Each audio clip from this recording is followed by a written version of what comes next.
So some people are better at letting go of goals and setting new goals than others. And he consistently found that people who have that capability of letting a goal go are that's good for their well-being. Goal setting does not work if you don't have the competence. So if something happened, then I do this. So you plan a specific behavior, and you can do that also with obstacles. So if one obstacle arises, well, then you will specifically do this. Hello everyone, welcome to the Mental Wellbeing Show podcast. I am Indy Disanaika, host of the Mental Wellbeing Show and provisional psychologist. Just before we get to today's episode, I wanted to state that if any of these episodes has brought value to your life, I would be so grateful if you were to hit subscribe, as this is how I continue to grow the show and communicate wellbeing science out to the broader community.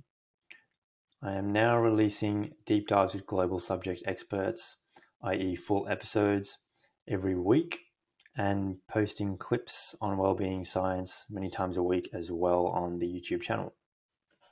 So now to today's episode with Dr. Kaspar Schattke. Kaspar is an assistant professor and lecturer in the Department of Psychology at the Université du Québec, Montréal in Canada. Kaspar is a global subject expert on all things motive theories, and he's published scores of peer-reviewed articles on the topic over the last 15 years. Today, Kaspar and I discuss the best types of goals to set, how and when to effectively disengage from a goal, why motive congruence matters for your well-being, and much, much more. Now to the discussion with Dr. Kaspar Schattke. Welcome to the Mental Wellbeing Show, where we take a deep dive into the wonderful worlds of psychology and mental wellbeing. Dr. Kaspar Schattke, thank you for joining me on the Mental Wellbeing Show. Well, nice to be here. Thank you, Indy. It's going to be a very interesting discussion, I think, for a lot of people listening, given we're going to be talking about goal setting and motivation, two very applied topics. I wanted to start, though, Kaspar, by asking you about goal setting and what the value of goal setting is and why it is important. Okay. So maybe I start talking a little bit about goals. Like goals is kind of at the heart of motivation research. So the idea is if you're motivated, you somewhat have a goal, at least implicitly. And but most of the time when you talk about goals, it's more of an explicit thing. So like we set ourselves goals, we accomplish goals, or we fail at goals, or we let go of goals. And so the first thing is usually to set goals. And as you said, so setting goals is an important thing because it basically motivates us. It gives us direction, so we know where to go. We don't do whatever. We focus. We orient our behavior and our energy in a certain direction, and it energizes us. And helps us to select certain behavior. And that's also kind of the definition of motivation in the end. So therefore, goals are extremely important because they basically enable us, or they solicit that motivation. Okay. And now the question is, like, what are good goals, or like what are goals that are efficient or effective? And there is basically goal setting theory comes into play by Locke and Latham. Has been around for many decades now. It's one of the most reliable effect, at least in work and organization psychology. And this is basically if you set yourself goals that are challenging but realistic, you're going to be more performant. So you will probably achieve more than if you hadn't set a goal that was either too easy or too difficult. And related to that, we often talk about SMART goals. That's kind of a classic as well. And SMART goals, it's kind of the acronym for like when you set yourself a goal, you should set a specific goal. So if you want to do more sports, don't set a goal, oh, I should do more sports. Say something like, okay, I want to do go to the gym twice a week. That's more specific already. It should be measurable, so you know when you achieved or failed that goal. So quantitative goals are always a good way to do that. It needs to be attainable. So the goal like in principle, if the goal is more difficult, you will be more motivated and you will be more likely to achieve it. But if it's too difficult, then you can't achieve it anymore. Well, it's the opposite. So it needs to be attainable, and realistic, and somewhat with a time frame. So in the next month or something like that. And so if you follow these criteria, you can actually set goals that motivate you better, and you're more likely to achieve those goals. So I've heard, relentlessly about the SMART framework for goal setting. It sounds like that is grounded in evidence. Is that right? Yeah, that's right. Well, as I said, a goal setting theory by Locke and Latham, they have done numerous of actually experiments in the lab and in the field. And what they have often done, they compared, they asked people to set themselves goals, and these goals were either SMART, so specific and measurable, and but also challenging, or just do your best. And they consistently found that in many contexts this works better than just doing your best. And it's quite interesting when you look into the history of that. There are a couple of papers out now because Locke and Latham, they're not the youngest anymore, so they have published a couple of interesting papers about their legacy and how they got to it. And so Locke, he came more from the academic point of view, he kind of from the professorial point of view.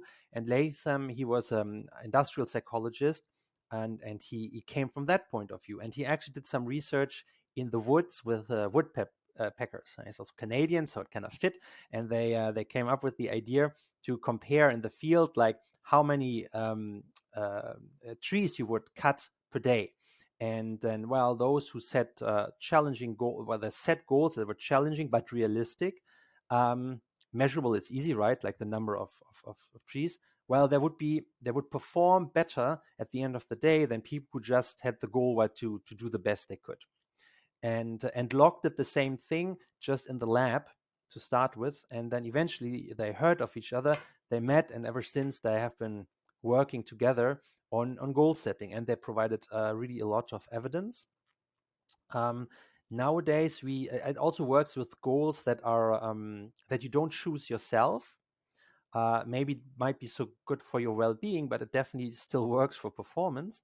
And it also seemed to work. There's prior evidence that it works with primed goals, so goals that you don't set yourself specifically, but that you get you get as a prime. So you get some stimuli around yourself, and that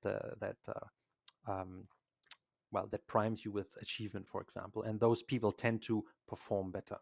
So there is a lot of evidence. It's probably the best researched effect in work in organizational psychology in terms of evidence.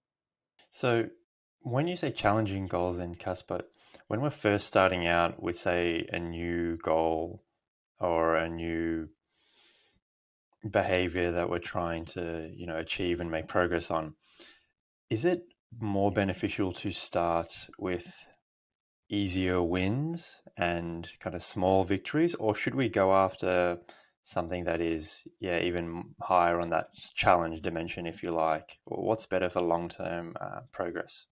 Well, that's a good question. I think the challenge is to figure out what your optimal challenge is. So and a challenge by definition is already somewhat of a, like, it's the optimum between difficult enough but not too difficult. Okay, something that you can actually, that is realistic to achieve, but that's not too easy to do. So that motivates you the most in terms of that gives you the most motivation in that sense, particularly if you're achievement motivated.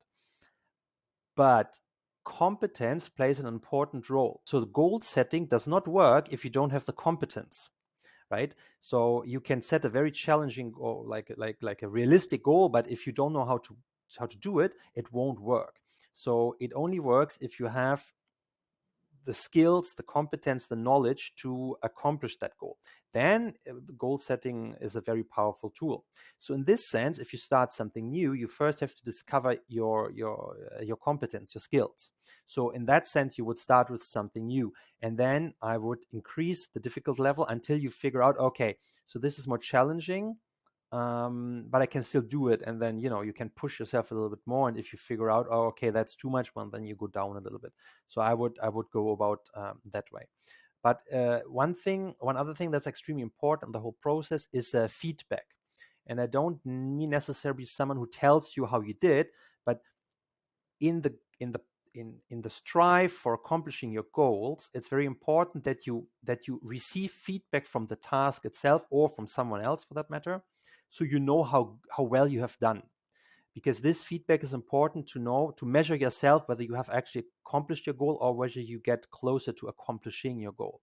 So competence and feedbacks are very important things. It sounds a lot like the components of deliberate practice, in mastery. Yeah, sure. That kind of goes together. So if you become an expert, you have to practice a lot. And you will probably you need feedback, right? So you know how you're doing in terms of performance, and you need to know, you build your skills, and by doing it, you increase your skills, right?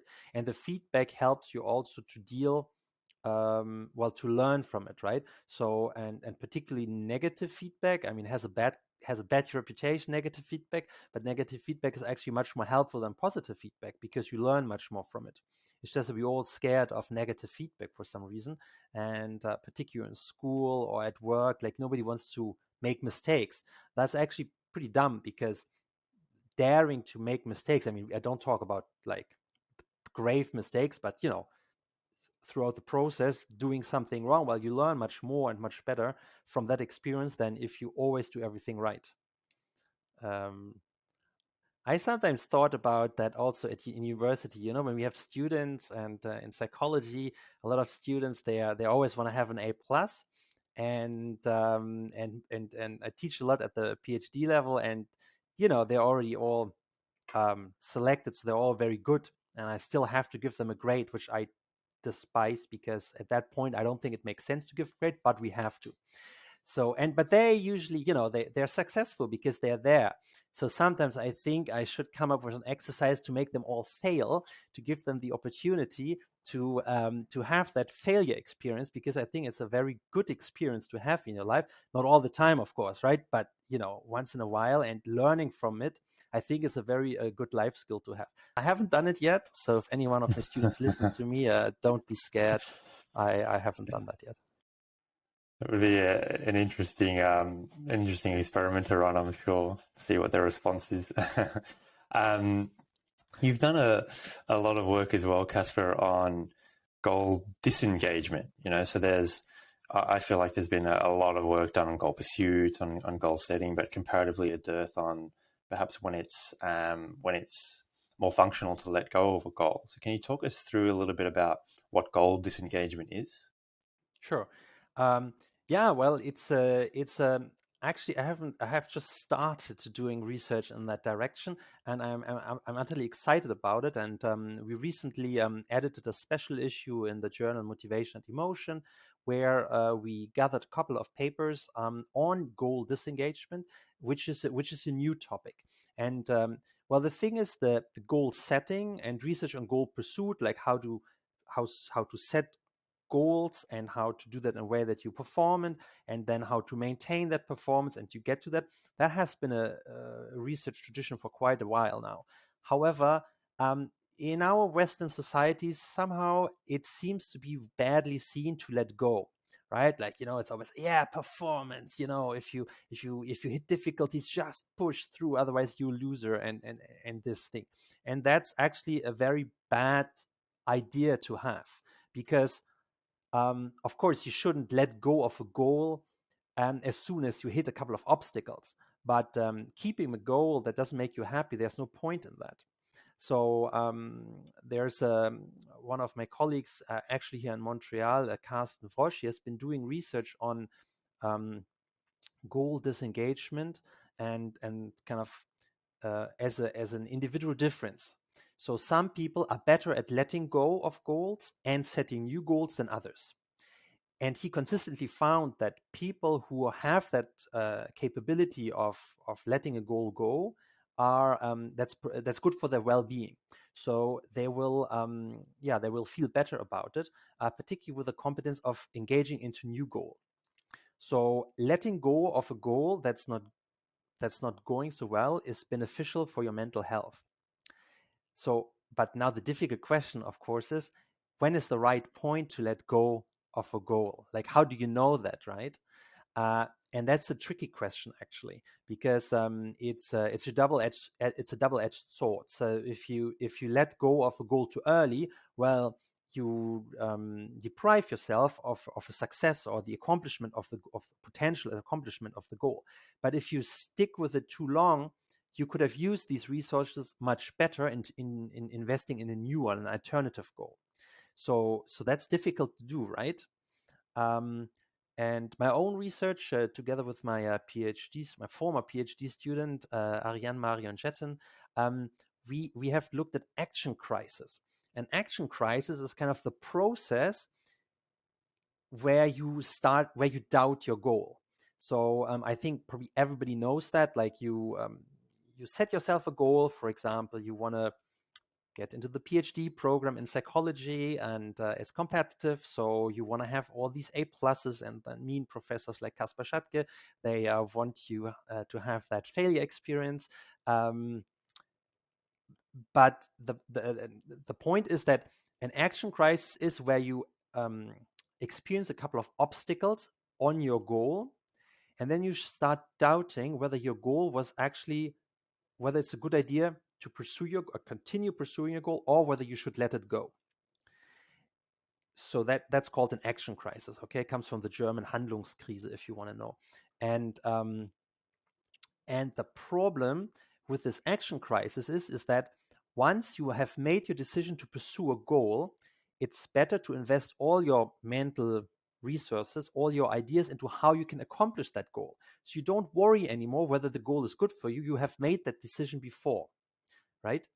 And the problem now is once you get into an action crisis, instead of concentrating on the goal pursued, you go back the Rubicon, which like before you had made the decision, and you think about, oh, should I really go on with this goal, or should I let it go and pursue another goal? And the problem with that is now that you the resources, the mental resources you use now about deliberating whether you let go or you continue, you don't have that for the execution of the goal anymore. So in consequence, probably it's you're more likely to fail because you don't think anymore how to pursue the goal. You think of whether you should do it in the first place or not. And that's an action crisis. And what we have found is that if you're actually mindful about your goals, you're less likely to get into that action crisis. And we can explain that link. So people who are more mindful, who are more aware of their feelings and how they feel about stuff, they're less likely to get into an action crisis. And that could have been explained that people who are more mindful, they also have better emotion regulation capacities. So if things don't go well, they're better to deal with it emotionally. But they also set goals that are more intrinsically motivated, so they're more interested in, or they see purpose in it. They set those in the first place, and less of those controlling goals, like goals that you got more pushed on from the outside, or you do because you get a reward, or you feel you should do that. So these things explain the relationship between mindfulness and, well, less goal disengagement. So there's a lot there, a lot of valuable information you just provided, and a lot that I want to double click on, and particularly with the action crises. But first, I want to ask, culturally, there's this ideal of never giving up, that we should, like you said, always hold on and persist and push through. And obviously that is functional sometimes. But I'm wondering, as a goal disengagement researcher yourself, have you pondered why that is a cultural ideal to never give up? It's a good question.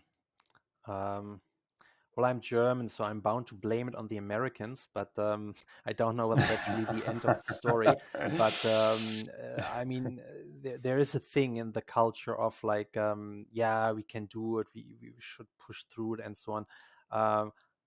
I mean, I think it's worse in the US, but I think it's general trend in Western societies. I think we all have that to a certain extent.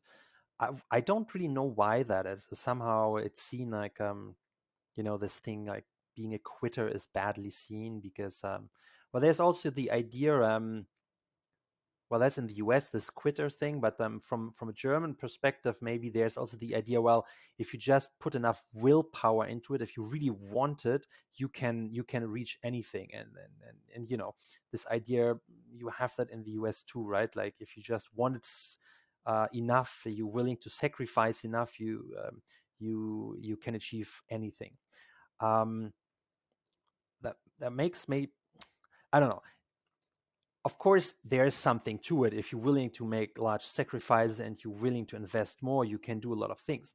Thing is, though, life is not a sprint. Life is a marathon. That's what I tell my students for PhD, right? Like your PhD is not a sprint; it's a marathon. It takes 5-6 years.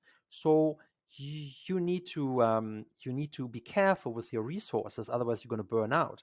And we have seen that during the pandemic, a lot of people were burning out, and before that was already an issue.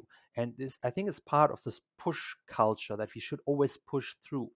But no, I mean, yes, we want to achieve things. That's no doubt about it, and we're happy when we achieve things. That's also no question. But the problem is it's a barrel without bottom, so you can always achieve more, right? So and then if you push yourself too much, in the end you just fall into a deep hole because you can't achieve anything anymore, because you burned out, because you didn't deal with your resources enough, because your resources are finite, they're not infinite. We have to sleep, we have to eat, we have to drink, we have to have leisure time. We don't have to work all the time. We need to recover. And like from a personal point of view, I have a 5-year-old boy, and it's super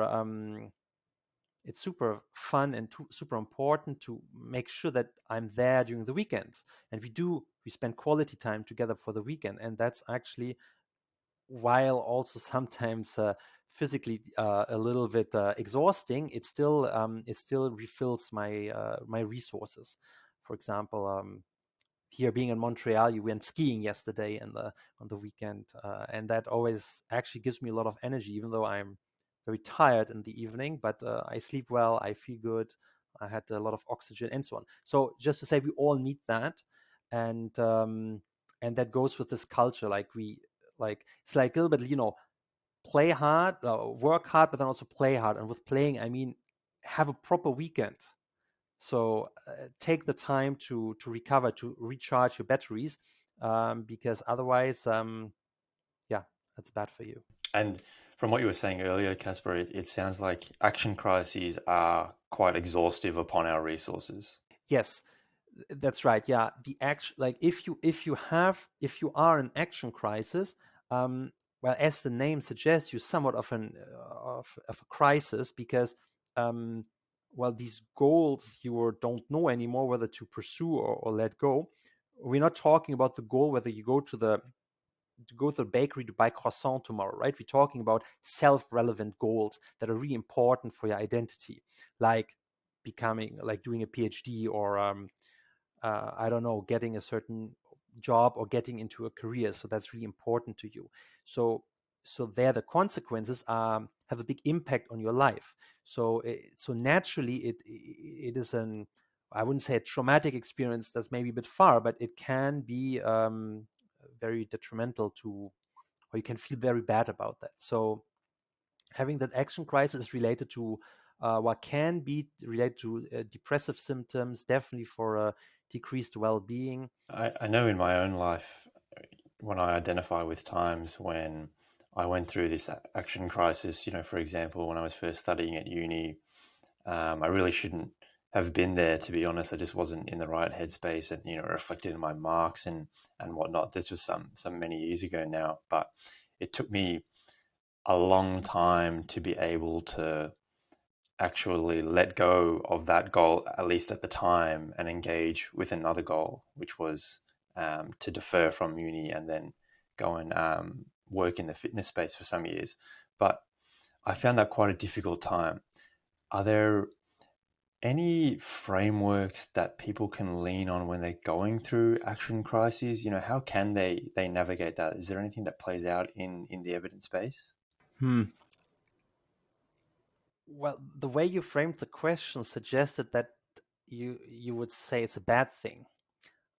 I think it's not per se a bad thing to have an action crisis. I think it's just part of life, and we have to accept that this may happen. And I think the good thing is you got to learn from it, right? Because a different reason why you get into an action crisis, why you want to disengage from a goal is, like, from a theoretical point of view, is either the goal is becomes unrealistic, so it's not feasible anymore, or the resource you have to put into a goal are too high that it's not worth it anymore, or the goal is not attractive anymore to you for whatever reason. You get older, you change, your preference change, your life situation change, can be anything. So those things are usually the predecessor of goal disengagement and an action crisis, even though action crisis in the literature has more been discussed in terms of obstacles. So like the feasibility, at least the perceived feasibility, decreases, and then you still find the goal attractive, but you kind of disappointed or maybe even afraid or anxious about not achieving that goal because you find it still attractive. However, the other way is possible too, and there's not that much research on yet. Is what happens if a goal becomes feasible or stays feasible, but you don't find it so attractive anymore? Can you have an action crisis as well? Is it a different kind of action crisis? We don't really know so well.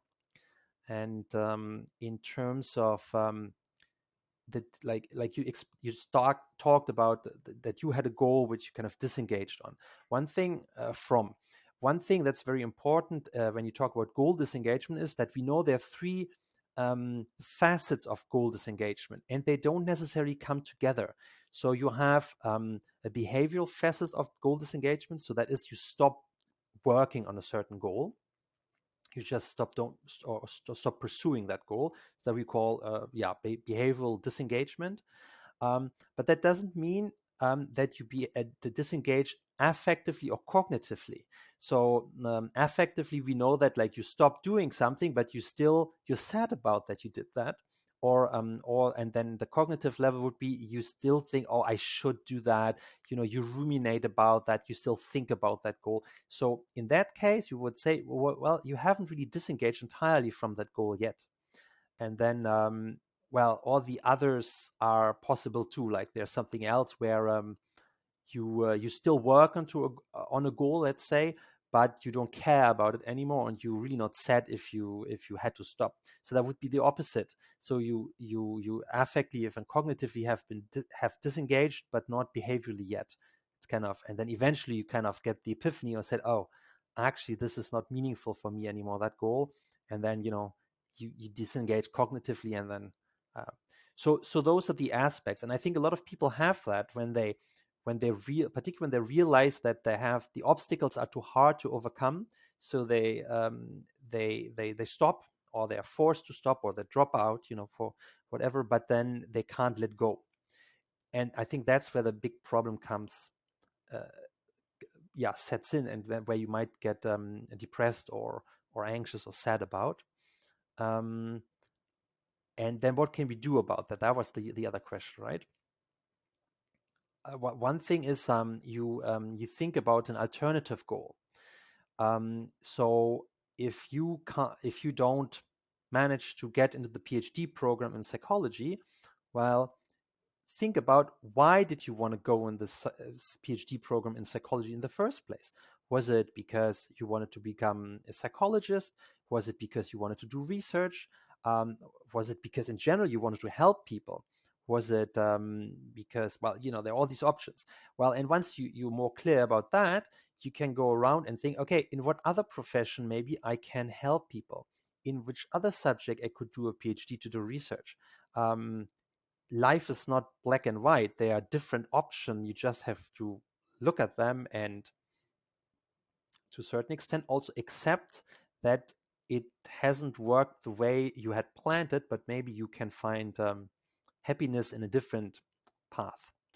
It sounds a lot like the value of introspection and reflecting on certain things related to your goals and the underlying reasons behind those goals. And I think that's exactly what really helped me, just speaking from experience. Anecdotally, that helped me to disengage with that goal at that time that I was speaking about and re-engage with a new one. So I think even just anecdotally, that I can really see the value in introspection and reflection there. Absolutely. And there is also something that goes into that direction. So the goal researcher Gabriele Oettingen from NYU, she has done a lot of research into mental contrasting. And I don't know whether you've come across that. It's a technique where you imagine your goal and how much fun, or how you would feel if you accomplish that goal. And then you think about, okay, so that's the affective aspect, like whether you really care about the goal. And then you think about the obstacles that lie ahead of the goal, or what you have to do in order to get to the goal. So this is then the instrumental behavior, if you want. So what you have to do to get to that point.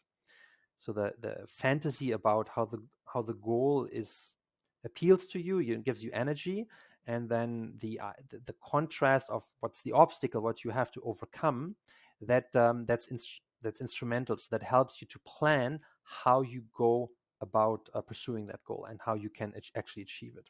So that's one of the techniques, but that applies more for setting goals than letting go of goals, though you can also apply that in that way.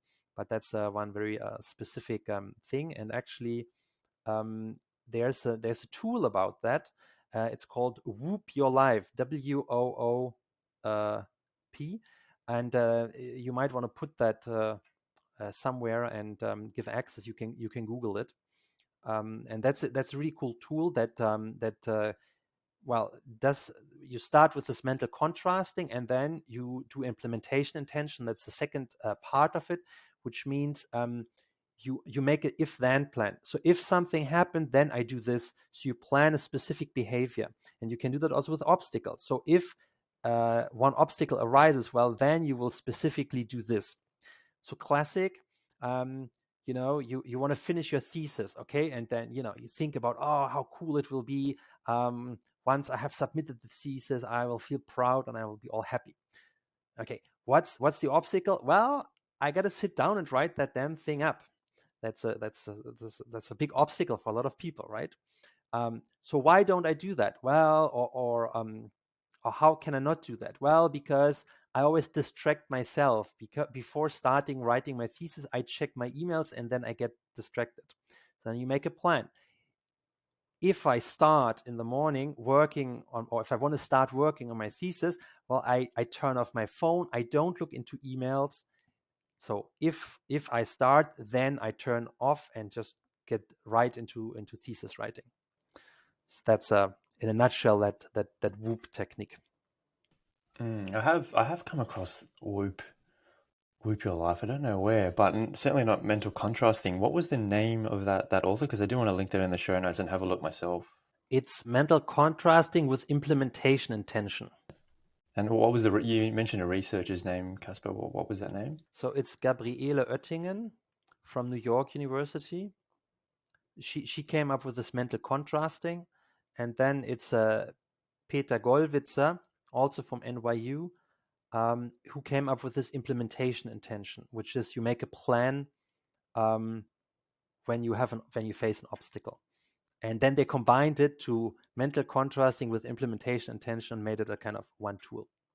Interesting. Yeah, I will link that in the show notes and have a look into that further myself. So yeah, thanks for mentioning that one. and that's also heavily researched. Just to finish that, there's a lot of research on that. Like, we know this works. We don't really know why it works, but we know that it works very well in different contexts, and there's really a lot of research on that.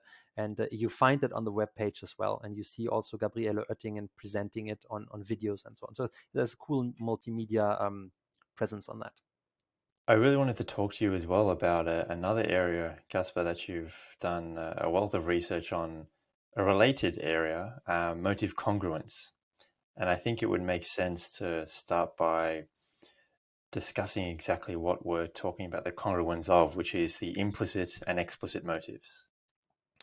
As you have probably come across, like, motivation is a huge field, and there are many different theories, and theories are not the truth. Theories are tools to help you explain and predict the reality or our real life. So a theory is good when it's useful. And so one theoretical approach is a need-based approach, or an individual difference. And in the 50s, it was McClelland who looked at implicit at motives. So, and a motive is a disposition. So, like, we talk a lot about motivation. Like, motivation is very specific for a certain goal. So I might be motivated to pursue a goal. So that's a state. So it's right now in this moment. But today I'm very motivated to write my thesis, but tomorrow I'm not, for whatever reason. Okay.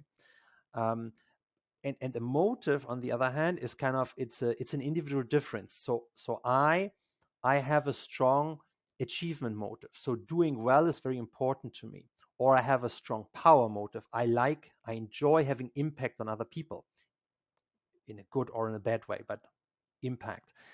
And the third motive that has been described a lot about is the affiliation motive. So I really enjoy being together with other people, maintaining friendships, making new friendships, being intimate to other people, and so on. And so those motives have been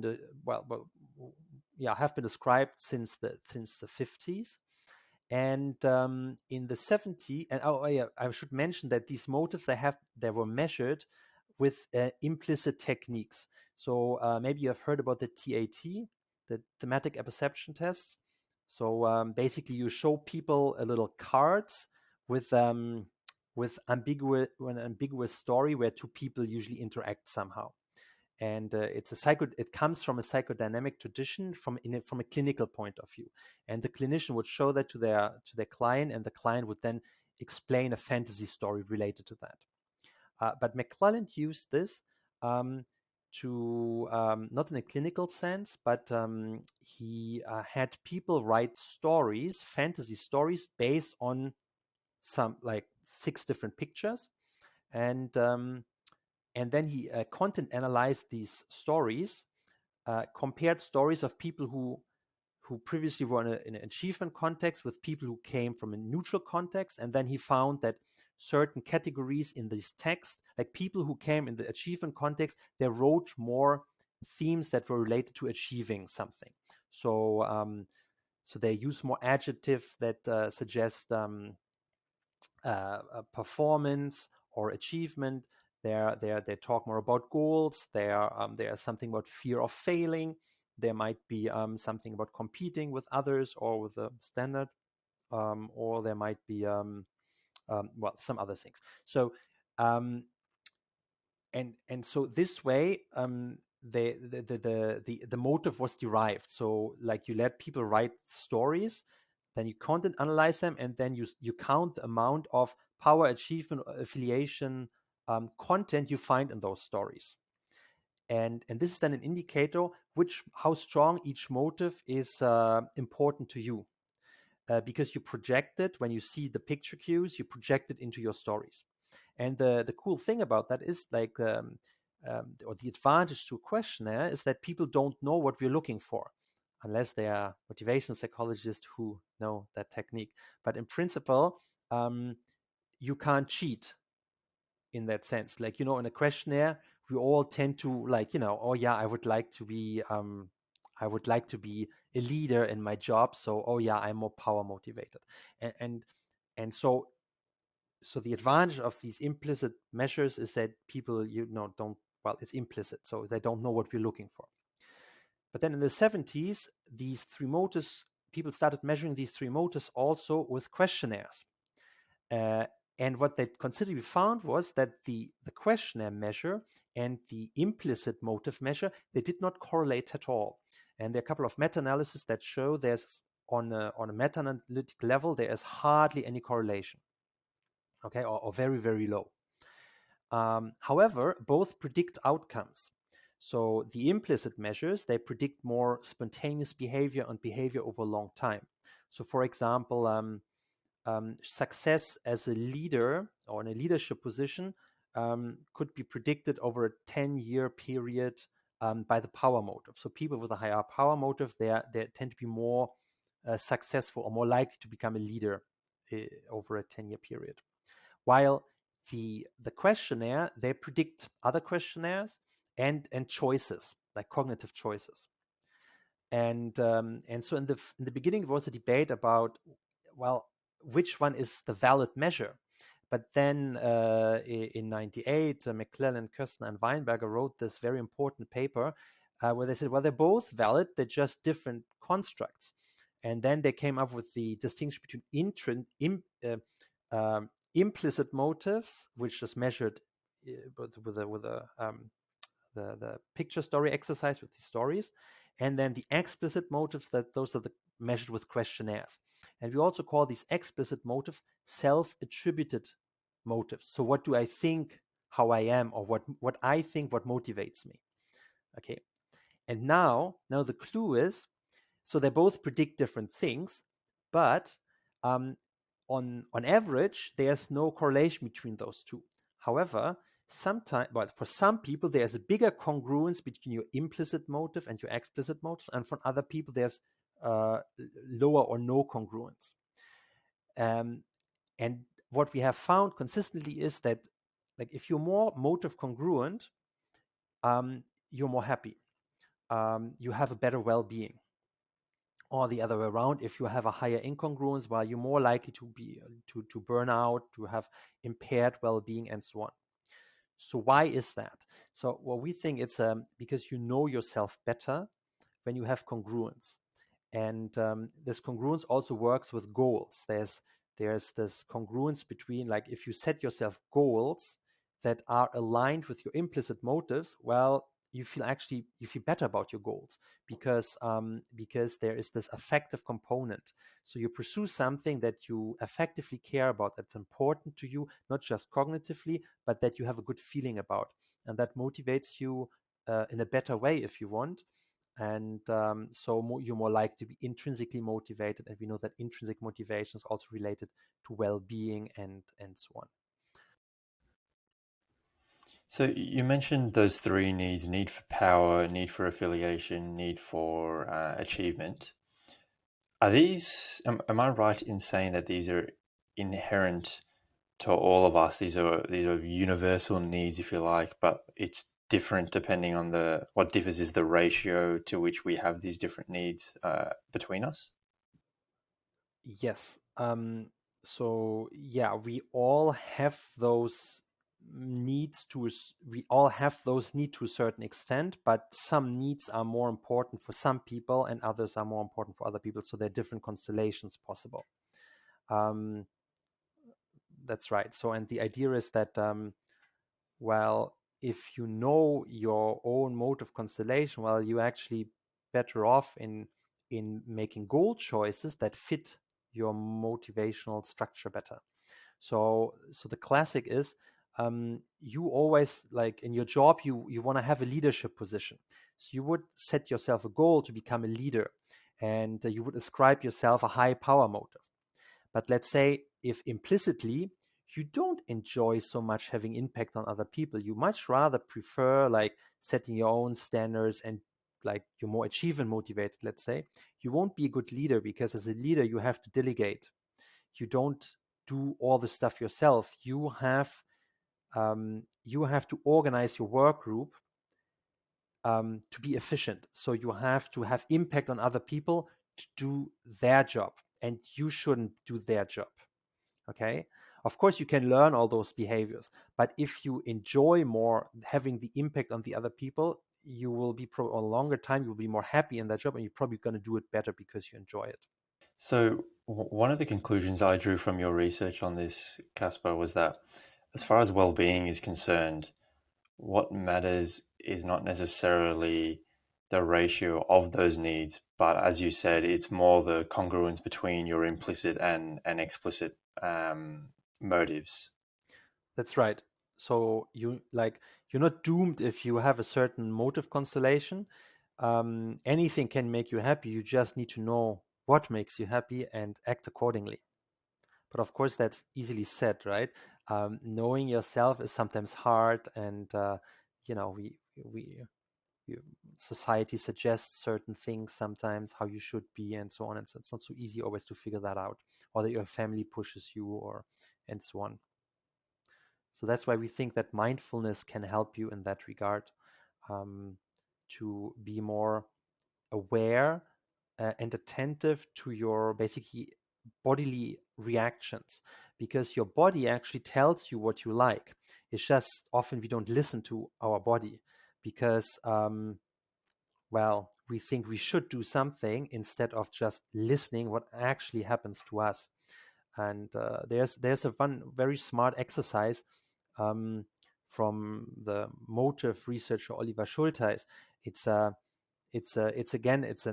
goal imagination exercise. So if you think you want to do the PhD in psychology, think about all the tasks that entails, because doing a PhD in psychology is quite a complex task. Like, you need to know about psychology, you have to read a lot, you need to know about statistics, you need to know how to do experiments or data collection, you need to write, and so on and so on. And naturally, not all of these tasks, you don't like them all similarly well, because that's just how we are. We like different things better. But when you try to imagine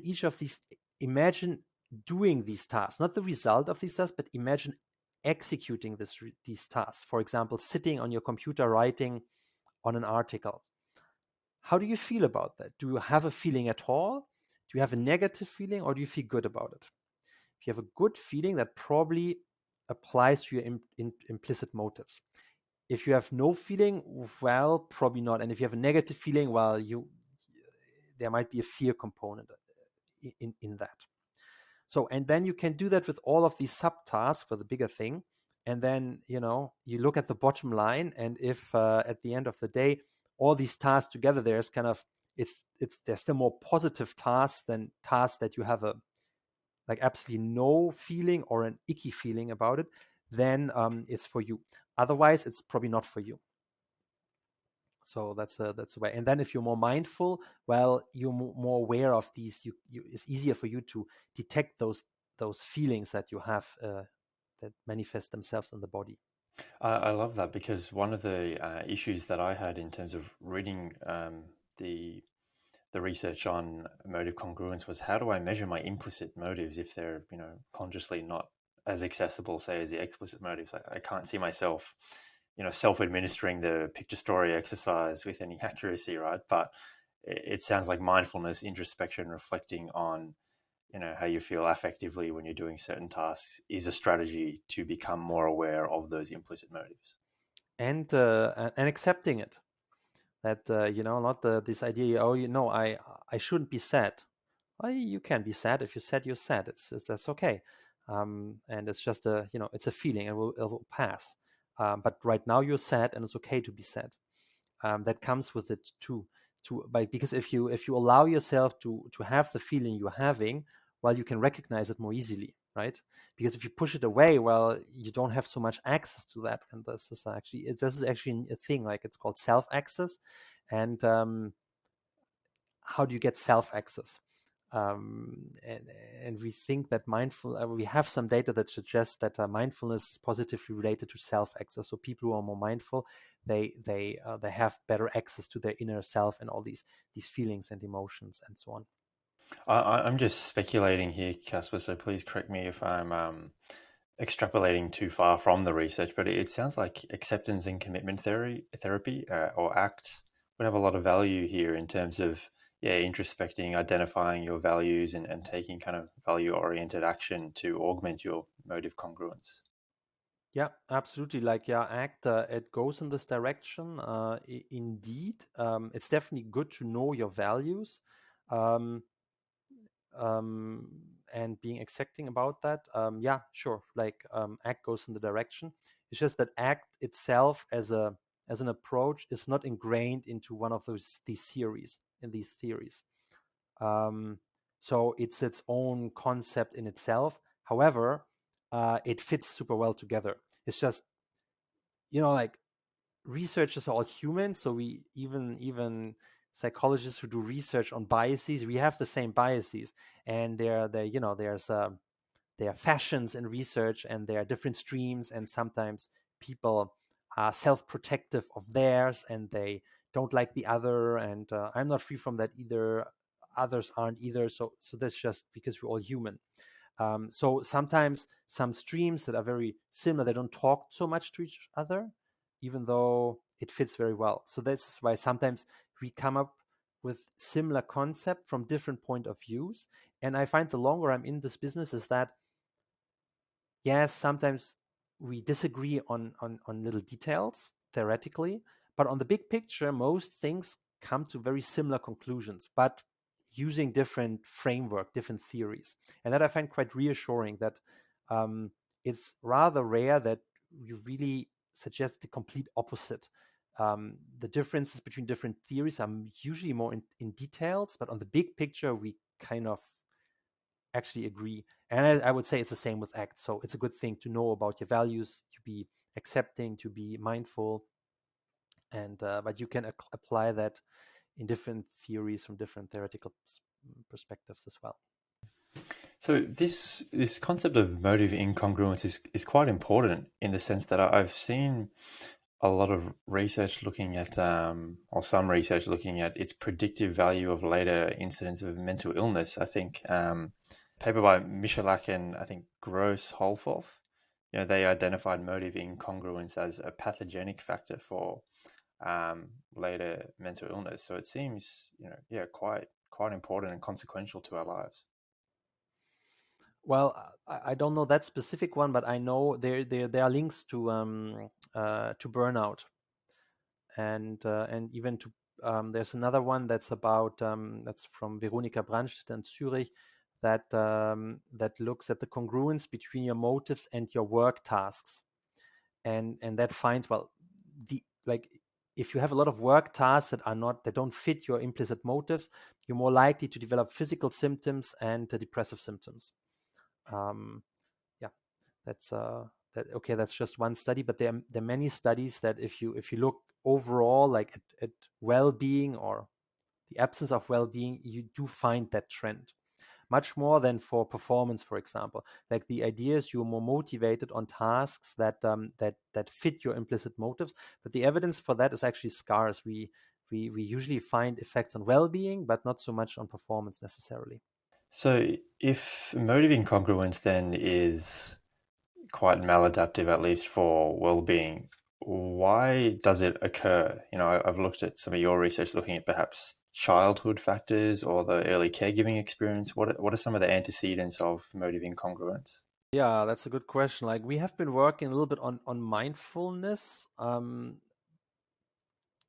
Well, we haven't really we haven't well, there's some evidence that mindfulness helps, but then and that you can learn, right, become more mindful. The same thing with motive congruence, like, doomed if you have that, right? It's a you can change that to some extent, right, by figuring out, yeah, knowing yourself and acting accordingly. um the study of childhood antecedents that you were talking about, yeah, that's basically, if you learn in childhood to not listen to yourself and to your body, well, you have a harder time later in life to figure out what motivates you, like, emotionally, like in implicitly. So that all goes together, and it can start really early. in life, but that also doesn't mean that you're doomed if you grow up in a way that you're not trained to listen to yourself. You can also learn to listen to yourself. So I think there's no big factors. I think it comes down to all knowing yourself and being aware of yourself, and you're trying to be in balance with your head and your heart, basically. So try to conciliate what's important to you in life and what you're passionate about, or what you have positive emotion about, and make sure that goes together. And then also at the hand, so try to increase your competence, like having competences, and then if those three components come together, then you are optimally motivated. That's fantastic, Kaspar. I think there's a lot of actionable tips in what you've said today. And I think, for example, I've got a 3-hour drive to another city, Canberra in Australia, later today. And I think I'll be doing a lot of introspection on my own motive congruence or incongruence, in light of what you've said. Do you have any final kind of pieces of advice or anything you wanted to share with listeners, knowing, that you have the floor now? Yeah, listen to yourself. Try to be authentic. Listen to advice of others is important, but it's important also to separate this as something that someone else tells you, and try to figure out what's really important to yourself. And try to be honest about that, authentic, and then try to conciliate these things together to set good goals that fit your personality, that fit your motivational profile.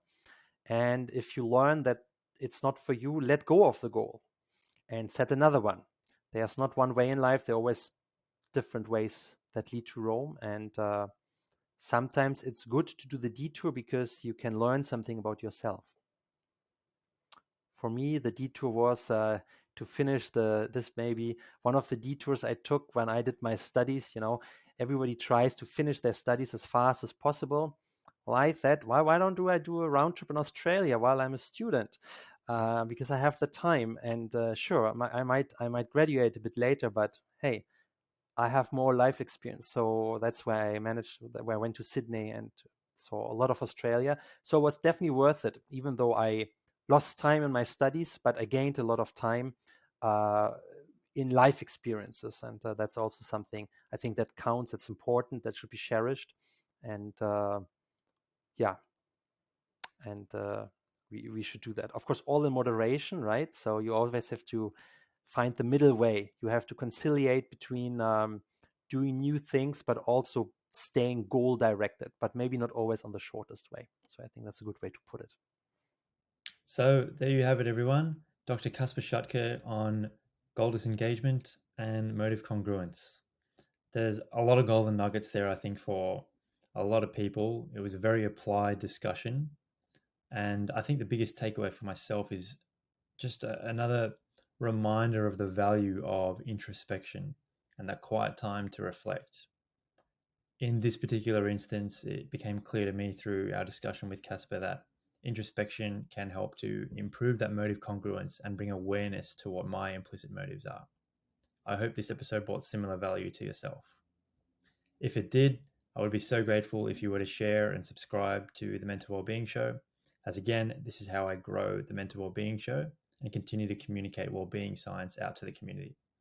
Thank you, and stay tuned for next week's episode with Dr. Kelly Clemens on the placebo effect.